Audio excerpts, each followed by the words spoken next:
I want to get into nepotism because I think that is a way that the powers that be, these corporations, celebrities, they have a direct line to the next generation who can then easily just carry these things out, versus having to find new people to go along with these agendas. So yeah, there was a lot of conversation in the NBA draft with LeBron and Bronny, and him making it with not playing much college ball because of his health conditions. And that he was able to go in the NBA, and then obviously going and getting picked up by the Lakers and saying, I'm only gonna try out with the Lakers. And would that happen if it was anybody else, that you would have the pick of the teams that you tried out with, although you only averaged 4 or 5 minutes a game, I think it was, in the time that he played. So yeah, that was the conversation. You've seen it with Kanye West and his daughter. You've seen it with the Smiths, Will Smith, Jaden, Willow. But again, all of these examples, I am totally here for nepotism if, again, it is why are you here versus who are you? Because I personally believe that Willow Smith and Jaden Smith, they're talented kids. If they were not Will and Jada's children, I love Willow's album. I'll be playing that stuff out. Well, yeah. This is not in terms of talent. It's just us kind of just seeing that trajectory. how you feel just about nepotism and when is something that's earned versus something that's not earned, because there's going to be both sides of each one. So I am all for nepotism if the person who is in line for the throne or for that title or whatever it is, or in music, if they're actually worthy of being there. I don't think that blood alone should be the determining factor of someone having that kind of power. But I think that it's the conversation, because most of the time it's not. Most of the time, what's not? Most of the time, those people aren't worthy. They aren't next in line. They have that the extra step, which is okay.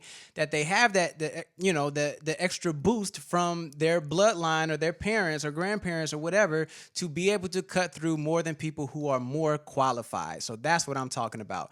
Most of the time, the next ones in line aren't qualified when they get the gig. And nepotism ain't just in bloodlines. It's also just Kamala Harris. That's nepotism as well. You was just next in line for the presidency because you've gone through this trajectory, and we all have followed this straight and narrow path of what it means to be a Democrat. So we already know that we're aligned and our vision for what this country is going to be. So that's nepotism as well. So I don't even want to just limit it to bloodline and family.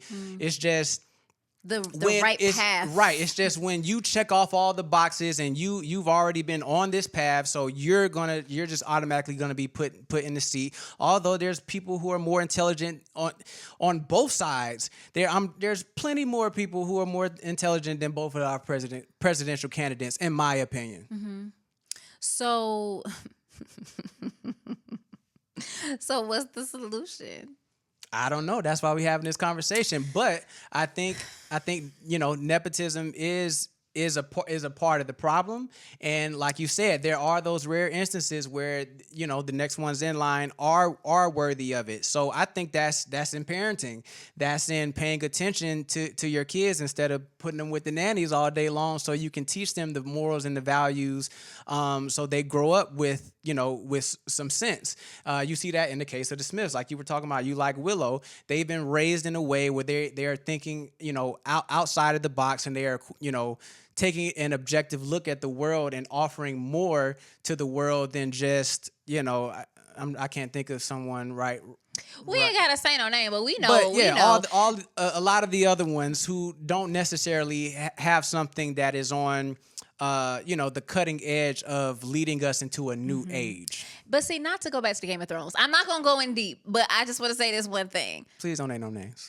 But his name, I can't help that his name is Joffrey. But I think some of the reason why nepotism can go south is because when you feel that entitlement, or you know that this position is going to be given to you, not because you have to earn it, but because you have lived such a lavish life, and now you've inherited this thing, and you have a sense of, like I said, you have a sense of entitlement around it to where you don't work, versus that first generation had to grind it out. They got it out the mud. There's a different mindset. And, so a lot of times, and I can't say a lot because I don't know all the numbers, but those instances that we see where it's like, how the hell did you do that?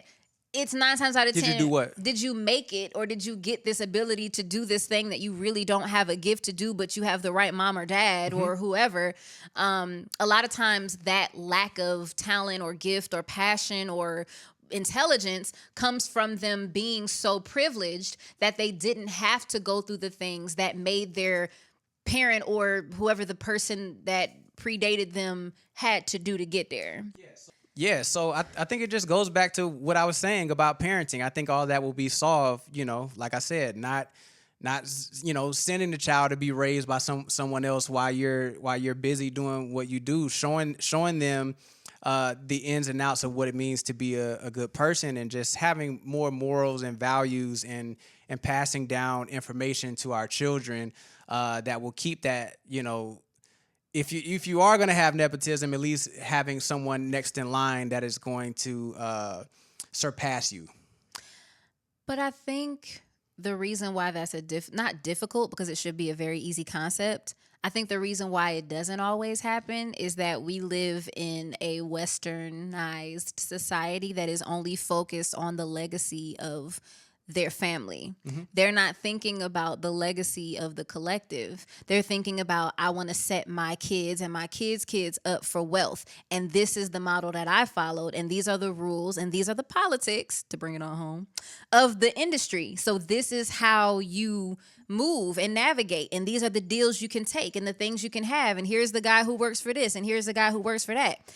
They're teaching their kids how to sustain and build generational wealth, not necessarily how to liberate the people. I didn't say anything about liberating the people. I'm saying teaching them to be, because you were talking about how, some of these, celebrity kids have entitlement, and just that comes with a certain amount of character, that you're at least pass on those things that you learned of the people that you said got it out the mud and have come from the struggle, that you pass along those ideals, so they are a little more grounded in who they are, and that they will care about other people, so yeah, of course we all got work to do in terms of people not having such a selfish mindset when it comes to business and greed and power, but at the end of the day, we have to want to pass along something better to the world, because it's not just all about us. So yeah, that's very normal in the Western world, but I think anybody can see that we got to care about other people. Like, at the end of the day, no matter how bad you think the politicians are, that's what they talking about too. They're talking about making the middle class stronger. They're talking about doing things to help people. So I don't think we're so lost in that we can't pass that down to our kids. Yeah. So nepotism is inevitable. I hope to be able to pass things down to my son and nephews and nieces and grandkids one day. But I want to do it with some morals and some values, and teaching them that, if they as they grow up in a better position than I do, that they don't forget those things, and that they're gonna be a better addition to this world than I was coming into adulthood. That's beautiful. And I think even with, LeBron and his son, and I don't know shit about basketball. I ain't gonna hold you. I don't know what happened. I just know he's tall, so it was like, oh, okay, cool, that makes sense. But this is not any. I personally think it's beautiful, because to see a black man who came from, my neck of the woods, from Northeast Ohio, be able to make something out of himself against all odds, and to be able to provide legacy for his family, when this is something that has historically been limited to white people who've been able to do that, and we haven't been able to participate in that. Yeah. I think because it's such a new phenomenon, because rich black people is a newer concept. Yeah. We don't come from that. We don't come from generational wealth. So this is just the first time that we're seeing this happen. And so it's like, oh my God. But this is what they've been doing since the beginning of time, since the Game of Thrones. They've been doing this since forever. So it's just the Kennedys, the Bushes. I mean, the list goes. The Rockefellers, the Rothschilds, Carnegies, like this is nothing new. At least he gave his son skill and knowledge and information and set him up the best that he could. And what a beautiful thing to be able to be on the same team with your son and pass the torch, even if it's for a season. Like, I think as Black people that is a beautiful form of nepotism, regardless of if we think that there could have been someone better, sure. But how many times historically have there always been a better option within our community that didn't even get looked at because we're Black? Yeah, like, and you know, Bronny has a talent. Like I said earlier, like even in in the NBA, there's only 400 people who are going to make it. There are thousands of other people who can go in the NBA and average double-digit points and 5 assists. Like it's very true. So do you think I could? If everyone plays defense down on the other end, Yeah, so y'all can't go past half court when Jace goes to score.